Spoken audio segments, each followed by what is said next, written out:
નમસ્કાર, નિર્માણ ન્યૂઝની વિશેષ રજૂઆત ટુ ધ પોઈન્ટ કાર્યક્રમ સાથે હું છું યજ્ઞ ત્રિવેદી.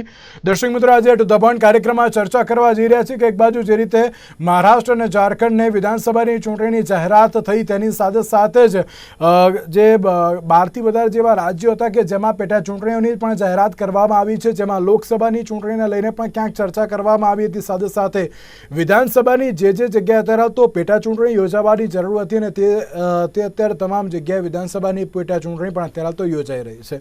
વાત કરીએ આપણે ગુજરાતની, તો ગુજરાતની અત્યાર સુધીની હાઈ પ્રોફાઇલ બેઠક જેને અત્યારે કહેવામાં આવી રહી છે તે છે વાવ વિધાનસભા બેઠક.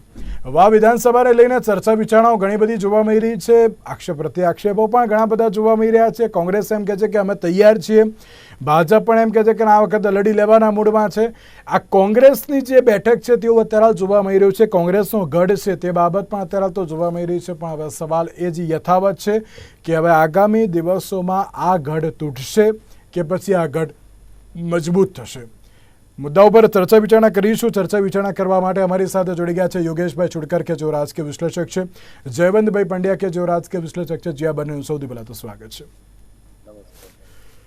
યોગેશભાઈ, હાઈ પ્રોફાઇલ બેઠક વાવ વિધાનસભા બેઠકની આપણે અત્યાર સુધી એમ ચર્ચા કરતા હતા ને કે આ વખતે શું થશે લોકસભામાં, પણ વિધાનસભા પતી ગઈ, લોકસભા પણ પૂરી થઈ ગઈ, પણ આ વાવ બેઠક એ વિધાનસભામાં પણ ચર્ચાઈ હતી અને સાથે સાથે લોકસભામાં પણ ચર્ચાઈ હતી અને ફરી એકવાર અત્યારે તો ચર્ચા કરી રહ્યા છે.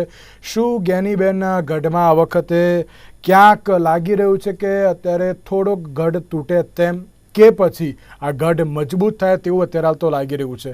એક સવાલ એ પણ કે આ વખતે વિધાનસભાની જેમ વાવ વિધાનસભા બેઠકમાં પણ આમ આદમી પાર્ટી અને કોંગ્રેસ સાથે મળીને ચૂંટણી લડી રહી છે. આપની પ્રતિક્રિયા?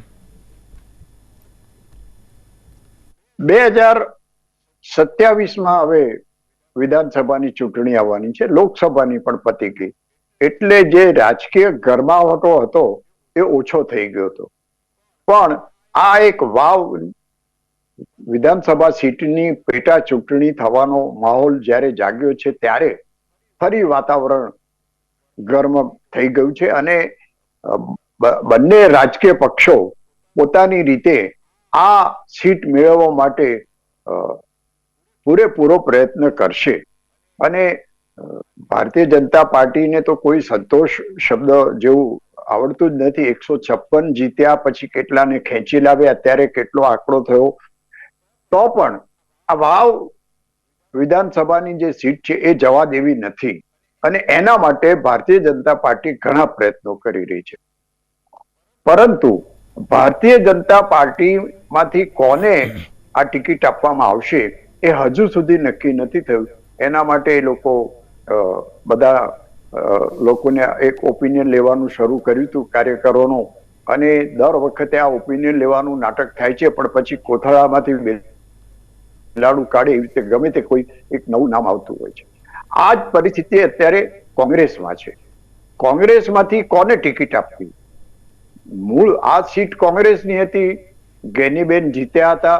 જ્ઞાનીબેન એક મજબૂત ઉમેદવાર હતા અને ઘણી બધી જાતની ફાઇટ હોવા છતાં એ ત્યાંથી જીત્યા હતા અને ત્યારબાદ લોકસભામાં પણ એમણે પોતાનું કાઠું કાઢી અને હું તમારા ગામની દીકરી છું, તમારા ગામની આ છું વગેરે વગેરે કરીને એમણે લોકસભાની સીટ તો જીતી લીધી. હવે કોંગ્રેસમાંથી આ કોને આપવી? જ્ઞાનીબેન ઠાકોર સમાજમાંથી હતા એટલે એવું માનવામાં આવતું હતું કે ઠાકોર સમાજમાંથી કોઈને ટિકિટ આપવામાં આવે, પણ ક્યાંક અત્યારે એવા વર્તારા થઈ રહ્યા છે કે ઠાકોર સમાજમાંથી ટિકિટ આપવામાં નહીં આવે અને એના કારણે ઠાકોર સમાજમાંથી ઉગ્ર રોષ બહાર આવી રહ્યો છે. અને જ્ઞાનીબેને પોતે પણ હવે તો સંસદ સભ્ય થયા એટલે એમનું વજન વધ્યું કહેવાય અને પાર્ટીમાં પણ વજન વધ્યું કહેવાય. એટલે એમણે એવો સ્ટેટમેન્ટ આપ્યું કે જેને પણ ટિકિટ કોંગ્રેસ આપશે એને અમે મદદ કરીશું. એટલે એમણે કોઈ ઠાકોર સમાજમાંથી ટિકિટ આપવામાં આવે એવી કોઈ ફેવર કરી હોય અથવા તો એવું કંઈ કર્યું હોય એવું લાગતું ન હોવાને કારણે ઠાકોર સમાજમાં ખૂબ જ રોષ થયો છે. જ્યારે બીજી બાજુ આજે એક બીજું નામ બહાર આવ્યું ત્યારે રબારી સમાજ જાગ્યો છે કે અમારા રબારી સમાજને કેમ ટિકિટ નહીં? રબારી સમાજની તમે અવગણના કરો છો, કારણ કે ક્ષત્રિય સમાજે રાજકોટમાં એમનો પોતાનો એક અવાજ રજૂ કર્યો, તો એમ અત્યારે રબારી સમાજ પણ કહે છે તમે અમને કાચા ના સમજો અથવા તો ઓછી સંખ્યામાં છે એવું ના સમજો. એટલે રબારી સમાજે પણ એક અવાજ ઉઠાવ્યો છે. એટલે પરિસ્થિતિ અત્યારે એવી થઈ છે કે 25મી એટલે કે આવતીકાલની તારીખ સુધીમાં ફોર્મ ભરી દેવાનો છેલ્લો દિવસ છે. તેમ છતાં બંને પક્ષો અવઢવમાં છે અને ભારતીય જનતા પાર્ટી કોને ટિકિટ આપે છે એના ઉપરથી કોંગ્રેસ નક્કી કરે, અથવા કોંગ્રેસ કોને ટિકિટ આપે છે એના ઉપરથી ભાજપ નક્કી કરે. પણ ગમે તે સંજોગોમાં આવતીકાલે બપોર સુધીમાં તો આ ચિત્ર સ્પષ્ટ થઈ જવું જોઈએ. હવે ભારતીય જનતા પાર્ટીની હું વાત કરું તો એમની સામે અત્યારે એન્ટી ઇન્કમ્બન્સી એટલી બધી ફેલાઈ રહી છે કે આ સીટ જીતવા માટે એમને પ્રજા વચ્ચે ફર્યા. અને કઈ રીતે પ્રજા વચ્ચે ફર્યા કે એમનું સદસ્ય અભિયાન શરૂ કરવામાં આવ્યું, મેમ્બરો નોંધવાનું. એમાં પણ લોકો તરફથી પૂરતો સહકાર મળ્યો નહીં સમસ્ત ગુજરાતમાં. અને કરોડોની સંખ્યામાં સભ્ય સંખ્યા લાવવાને બદલે અત્યારે જે મેમ્બરોને ટાર્ગેટ આપવામાં આવ્યા છે એ પણ પૂરા નથી થઈ રહ્યા. અને સિનિયર કાર્યકરો પણ અત્યારે પોતાની રોષ પ્રગટ કરી રહ્યા છે કે લોકોને અમે ઘણું કહીએ છીએ પણ મેમ્બર થતા નથી. છેવટે હોસ્પિટલમાં જઈને દર્દીઓને, વિદ્યાર્થીઓને ગમે તેને મેમ્બરો બનાવવાનું બધું શરૂ કર્યું. એટલે ભારતીય જનતા પાર્ટી માટે લોકોનો પ્રેમ કેટલો છે એ જો આ સદસ્ય અભિયાનને ગણવામાં આવે તો અત્યારે ભારતીય જનતા પાર્ટીને વોટ મળવાનું હોય, જો સદસ્ય ન થતા હોય તો લોકો વોટ કેટલો આપશે એ જોવાનું બહુ જરૂરી રહેશે. જયવંતભાઈ, આ વખતે ફરી એકવાર 156 જે વિધાનસભાની બેઠકો જીતી હતી તે સમયે પણ ક્યાંક આમ આદમી પાર્ટી અને કોંગ્રેસ જોડી હતી, એટલા માટે ક્યાંક વોટ શેરિંગ થયું તેવી બાબત પણ જોવા મળી રહી છે. પણ આ વિધાનસભાની ચૂંટણીમાં જો આમ આદમી પાર્ટી અને કોંગ્રેસ અત્યારે તો એક સાથે ચૂંટણી લડશે તો ક્યાંક પાસું પલટાઈ પણ શકે છે. શું લાગી રહ્યું છે, આ વિધાનસભા બેઠકે કોંગ્રેસનો ગઢ મજબૂત થશે કે પછી તૂટશે પણ ખરી? 2022માં જે પ્રકારના ભાષણો કોંગ્રેસ અને આપ દ્વારા થતા હતા એને આપણે માપદંડ ગણીએ તો એમ કહી શકાય કે આ ગઠબંધન ભાજપની બે બી ટીમ વચ્ચે છે.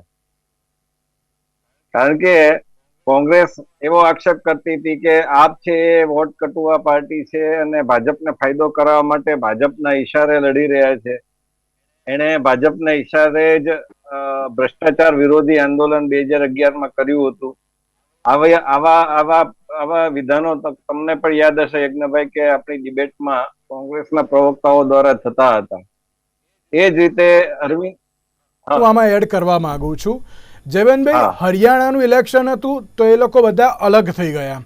ઇવન દિલ્હીમાં પણ એ પરિસ્થિતિ હતી કે ત્યારે પણ અલગ થઈ ગયા, તો ગુજરાતમાં જ કેમ એક થયા? એ પણ એક સવાલ થાય ને. એનો મુદ્દો પણ લઉં છું. હવે 2022માં જ હજી મારી વાત પહેલા તાર્કિક રીતે પૂરી કરું. 2022ની ચૂંટણીમાં અરવિંદ કેજરીવાલ અહીંયા આવીને સુરેન્દ્રનગર ને અમદાવાદ ને બધી જગ્યાએ જતા હતા ને એમ કહેતા હતા કે કોંગ્રેસને તમે મત નહીં આપતા, કારણ કે કોંગ્રેસને મત આપશો એટલે અંતે તો ભાજપને જ જશે, એના ધારાસભ્યો છે વેચાઈ જશે. અને એ બંને પક્ષો વચ્ચે ગઠબંધન ચાલે છે અને કોન્ટ્રાક્ટ ને આ બધી બાબતોમાં મલાઈ ખાવામાં ભાગીદારી હોય છે. આવું અરવિંદ કેજરીવાલ કહેતા હતા. એ સમયના ભાષણો આપણે જોઈ શકીએ છીએ, યુટ્યુબ ઉપર પણ હશે. હવે આ જ બે પક્ષો, આમ તો તમે જુઓ તો 2013માં જે પહેલી વાર આપ છે સત્તામાં આવ્યો એ કોંગ્રેસના ખભા ઉપર ચડીને જ આપ છે કોંગ્રેસની સામે લડેલો, પરંતુ આપને કેજરીવાલે સોગંદ ખાધા કે હું મારા બાળકોના સોગંદ ખાઉં છું કે હું ભાજપ કે કોંગ્રેસ કોઈનો ટેકો નહીં લઉં, ને કોંગ્રેસે વણમાગ્યો ટેકો આપી દીધો ને એને લઈ લીધો ને સરકાર બનાવી નાખી. અને એ પછી તમે જુઓ તો ક્રમશઃ એનું વલણ છે કોંગ્રેસ તરફ વધતું ગયું. બિહારની 2016ની ચૂંટણી યાદ કરીએ તો એમાં પણ એ વણમાગ્યે ત્યારે બિહારમાં તો એનું કઈ અસ્તિત્વ પણ નહોતું, છતાંય મંચ ઉપર લાલુ પ્રસાદ યાદવ, કોંગ્રેસ ને રાહુલ ગાંધી આ બધા એને ભેટ્યા હતા અને એમને ટેકો જાહેર કર્યો હતો. અને 2024ની ચૂંટણીમાં પણ ગઠબંધન કર્યું. હવે તમે જુઓ કે કોંગ્રેસના ઈશારે આપ નાચી રહી છે એવું આપણે સ્પષ્ટ અત્યારે જોઈ શકીએ છીએ. કારણ કે કોંગ્રેસ ઈચ્છે તો એ આપ સાથે ગઠબંધન કરે, કોંગ્રેસ ન ઈચ્છે તો આપ સાથે ગઠબંધન કરતા નથી. 2024ની લોકસભાની ચૂંટણીમાં દિલ્હીમાં ગઠબંધન થયું પણ પંજાબમાં ન થયું. હરિયાણામાં થયું, પરંતુ હરિયાણાની વિધાનસભા ચૂંટણીમાં ન થયું. એનો ફટકો છે કોંગ્રેસને પણ પડ્યો, આપને પણ પડ્યો. જો કે આપનું કઈ એટલું બધું પ્રદર્શન એવું કઈ રહ્યું પણ નથી. એ જ રીતે અહીંયા ગુજરાતમાં પણ વાવમાં તમે જુઓ તો કોંગ્રેસને આ ગઠબંધનથી કોઈ ફાયદો કે નુકસાન છે નહીં. કારણ કે એ તો અહીંયા તમે જો ગયા વખતના મત જુઓ તો ગેનીબેનને 1 લાખ જેટલા મતો મળ્યા હતા. બીજા ક્રમે ભાજપ રહ્યો હતો અને ત્રીજા ક્રમે અપક્ષ અમૃતભાઈ કે એવું કોઈ નામ છે એ રહ્યા હતા. ચોથા ક્રમે આપના ભીમ પટેલ રહ્યા હતા અને એમને પણ માંડ 1500 મત મળ્યા હતા, બહુ ખાસ મત મળ્યા નહોતા. એનો અર્થ એ થયો કે આપ છે એને કોંગ્રેસના એની મત બેંકમાં કે એના મતમાં કોઈ ગાબડું પાડ્યું નહોતું ને ભાજપને કોઈ ફાયદો કરાવ્યો નહોતો. અહીંયા આપને ગઠબંધન થાય તો એનો અર્થ એ થાય કે આપને ઉમેદવાર ઉભો ન રાખવો પડે, એની ડિપોઝિટ બચી જાય. એટલે આમ જુઓ તો આપને ફાયદો છે. બીજી રીતે જોઈએ તો ભાજપ સામે એક મનોવૈજ્ઞાનિક થમ્સઅપ જેને કહી શકાય, એક લેવલ અપ. એ રીતે કે ભાઈ રાહુલ ગાંધી લોકસભાની ચૂંટણી પછી અહીંયા આવ્યા હતા અમદાવાદના કાર્યાલયમાં અને એમણે હુંકાર કર્યો હતો કે હવે ગુજરાતમાં ભાજપના ગઢમાં ભાજપને અમે હરાવીશું 2027ની ચૂંટણીમાં. તો એના માટે એક એવું કહી શકાય કે એક બંડાળ થઈ ગયા છે ખરાખરીના ખેલના. અને આવનારી જે સ્થાનિક સ્વરાજની ચૂંટણી હશે એમાં હવે જોવાનું રહેશે કે એમાં આ ગઠબંધન રહે છે કે કેમ. અને વિધાનસભાની અંદર આ બંને પક્ષો છે એક થઈ, અને આમ તો આપના માત્ર 5 જ ધારાસભ્યો છે, પણ છતાંય તે કોંગ્રેસના જે કઈ 17 ધારાસભ્યો કે જે છે બીજા 12 કે અત્યારે જે કોઈ છેલ્લો આંકડો હોય તે પ્રમાણે, તો એ બધા 15-17 જણા એક થઈને ભાજપને કઈ ભીસ પાડી શકે છે કે કેમ એ જોવાનું રહેશે.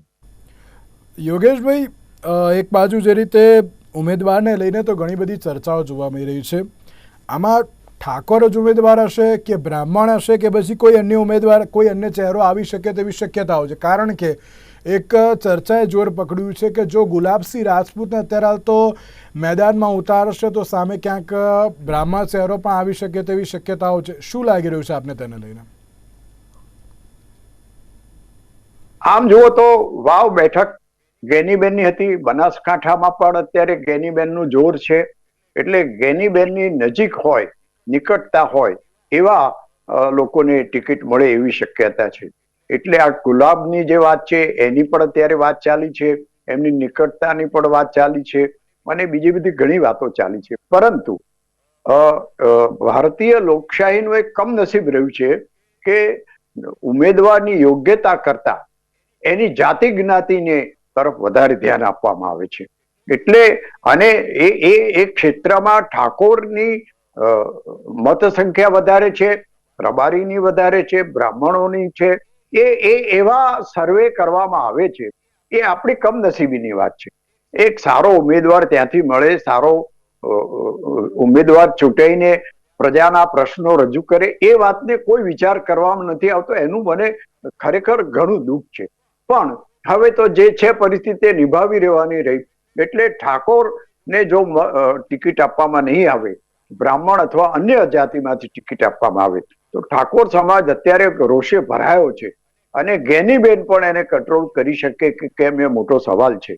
એટલે હવે જોવાનું એ રહે છે કે આવતીકાલે ટિકિટ કોને આપવામાં આવે છે અને એ જ પ્રમાણે ભારતીય જનતા પાર્ટી પણ અત્યારે અવઢવમાં છે કે અમારે કોને ટિકિટ આપવી. કારણ કે એ સીટ તો એ હાર્યા હતા જ.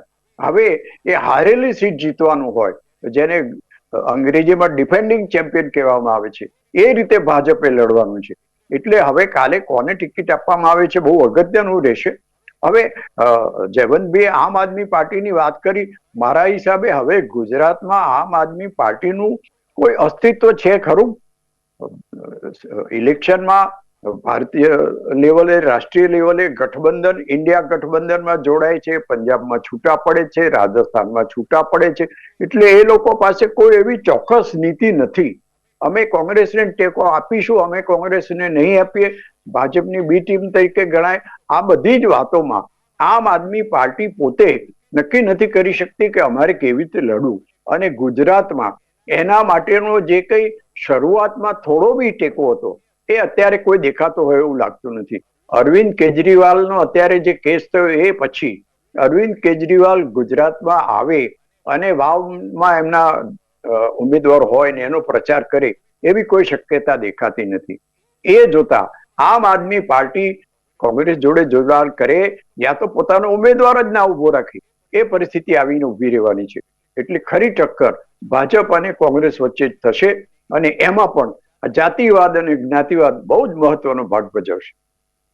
એમ કહીએ કે આમ આદમી પાર્ટી અને કોંગ્રેસ અત્યારે તો સાથે મળીને ચૂંટણી લડશે, પણ જયવંતભાઈ એક વસ્તુ એમ કહી શકાય કે ગેનીબેન ઠાકોર વર્સિસ શંકરભાઈ ચૌધરી ક્યાંક અત્યારે તો થાય તેવી શક્યતાઓ છે તેમ? એ તો છે જ. ત્યાં આપણે જોઈ રહ્યા છે 2017 થી આ બાબત જોઈ રહ્યા છે. પરંતુ વાત એ છે કે આપણે એ પણ ન ભૂલવું જોઈએ કે લોકસભાની જે ચૂંટણી થઈ એમાં 7 વિધાનસભા બનાસકાંઠામાં આવે છે. એમાંથી 4 વિધાનસભામાં ભાજપે અને 3 વિધાનસભામાં કોંગ્રેસે લીડ મેળવી હતી અને એમાં વાવ વિસ્તાર પણ ભાજપની તરફેણમાં ગયો હતો. આ બહુ આશ્ચર્યજનક બાબત છે. એટલે આમાં પાસા પલટાઈ શકે છે જો ભાજપ જોર લગાવે તો.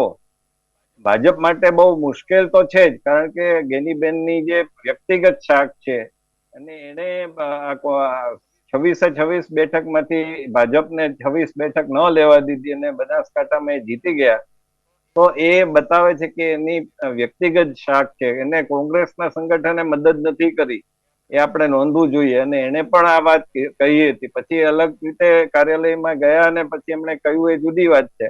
પરંતુ શરૂઆતમાં એમનો જે એક સ્વર હતો એ આ પ્રકારનો હતો અને એ બહુ દેખીતી વાત છે.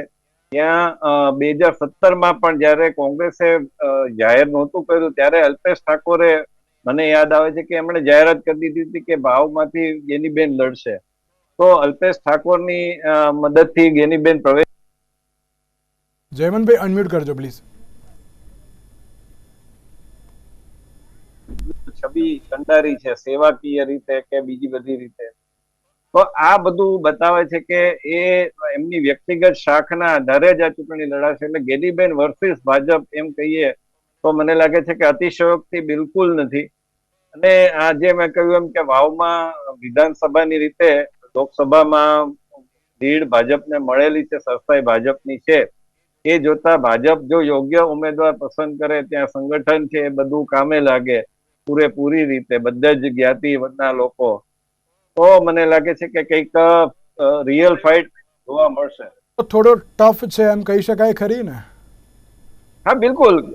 ઉત્તર ગુજરાત અને ખાસ કરીને બનાસકાંઠા છે એ ગઢ કોંગ્રેસની તરફેણમાં વધારે જોવા મળે છે. આપણે ભાજપની કોઈ પણ લહેર હોય તેમાં પણ આ વસ્તુ જોઈ શકાય છે કે 2002ની લહેર હોય કે 2007 હોય, 2012 હોય, લગભગ ઉત્તર ગુજરાતમાં મહેસાણા બાદ કરતા બનાસકાંઠા હોય કે પાટણ હોય કે એમાં લગભગ પાટણમાં હજુ થોડું ઘણું ભાજપ તરફેણમાં હોય છે, પરંતુ બનાસકાંઠામાં મોર ઓર લેસ સાબરકાંઠા છે એમાં કોંગ્રેસ તરફ વધારે ઝુકાવ જોવા મળે છે.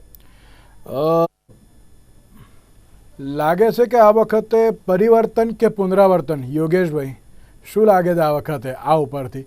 કારણ કે આ એટલા માટે સવાલ હું આપને કરું છું કે જ્યારે ટિકિટને લઈને જ્યારે પણ બાબત આવે છે, મ્યુનિસિપલ કોર્પોરેશન હોય, વિધાનસભા હોય કે પછી લોકસભા હોય, કોંગ્રેસમાં ક્યાંક આંતરિક વિખવાદ જોવા મળે છે. આ વખતે એ જ પરિસ્થિતિ ભાજપમાં પણ જોવા મળી હતી આપણને. પણ આ વખતે વિધાનસભા, આ તો વાવ વિધાનસભાની વાત છે એટલે ક્યાંક અત્યારે તો એટલો બધો એમ કહેવાય ને કે વિરોધ નહીં પણ જોવા મળે, પણ દર વખતે ક્યાંક કોંગ્રેસનો આંતરિક વિખવાદ જ્યારે વચ્ચે આવે છે ત્યારે કોંગ્રેસને નુકસાન થયું છે. શું લાગે છે આ વખતે? કોંગ્રેસમાં આંતરિક વિખવાદ એ એક કાયમી વસ્તુ છે. કોંગ્રેસમાં પ્રદેશ પ્રમુખ કોણ બને એવો પ્રશ્ન આવીને જયારે ઉભો રહે ત્યારે પણ બધા સવાલો ઉભા થાય છે. અને ત્યાર પછી સંગઠન કઈ રીતે કામ કરે છે, તમે પ્રાદેશિક લેવલે જુઓ, જિલ્લા લેવલે જુઓ, ક્યાંય સંગઠનમાં ક્યાંય જોર મળતું નથી. ભારતીય જનતા પાર્ટી જે રીતે સંગઠનને જાળવી રાખ્યું છે, એમનામાં ભારતીય જનતા પાર્ટીમાં પણ આંતરિક વિખવાદ અને ખેંચતાણ વગેરે હોવા છતાં એનું સંગઠન તો થોડું અંશે મજબૂત રહ્યું છે. જે કોંગ્રેસ પાસે એવું કોઈ સંગઠન નથી, એવા કોઈ કર્મઠ કાર્યકરો નથી. ફક્ત વાવમાં જો ઇલેક્શન લડવાનું હોય તો ગેનીબેન અને એમની ટીમ જોર કરે તો જ એ સીટ જીતી શકાય એવી છે.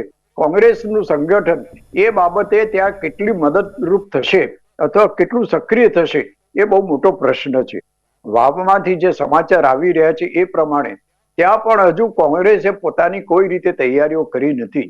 જ્યારે ભારતીય જનતા પાર્ટીએ તો ત્યાં આગળ આ વિભાગ કોણ સંભાળશે, આ વિભાગ કોણ સંભાળશે એની નિમણૂકો થઈ ગઈ છે. જ્યારે કોંગ્રેસ તરફથી આવી કોઈ હિલચાલ જોવા મળતી ક્યાંક નથી. કોંગ્રેસે પહેલેથી ખબર હતી કે ગેનીબેન ઠાકોર છે તો વાંધો આવે એવું છે નહીં એમ. હા, ગેનીબેન છે એટલે વાંધો નહીં આવે, પણ કોંગ્રેસે પોતાના સંગઠનને તો જોર લગાવવું પડશે ને. ગેનીબેન એકલા અથવા તો એમની જે ટીમ છે એ કેટલું કામ કરી શકશે? સામે શંકર ચૌધરી થી માંડીને બીજા બધા જે બળો છે એને પણ લક્ષ્યમાં લેવા જોઈએ કે એ બધા બળો અને સહકારી ક્ષેત્રના આગેવાનો એ પણ અત્યારે વાવની સીટ જીતવા માટે ભાજપને જોર લગાવી રહ્યા છે. આ બધા મુદ્દાઓ ધ્યાનમાં રાખીને કોંગ્રેસે પણ એટલું જોર કરવું પડશે, નહીં તો એકલા ગેનીબેન સિંગલ હેન્ડેડ લડે અને જીતવું એ મારા હિસાબે મુશ્કેલ લાગે છે. યોગેશભાઈ, છેલ્લે પરિવર્તન કે પુનરાવર્તન?